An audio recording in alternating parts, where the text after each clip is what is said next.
Welcome guys, and today I'm going to show you how you can download Aula F75 keyboard software. So basically what you'll need to do is go to your Google and right here type EPO Maker. After that, click on the first link and make sure it is the official website of EPO Maker. After that, go and search for products and type Aula F75 and make sure this EPO Maker Aula 75. Right here, click on the product and scroll down until you see this button for the download. So right here you'll see different versions of the software. So click on the first and basically click on this download software version for Windows.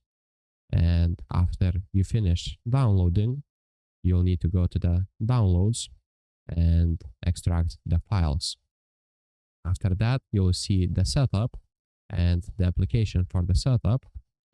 And basically, you'll need to accept administration privileges.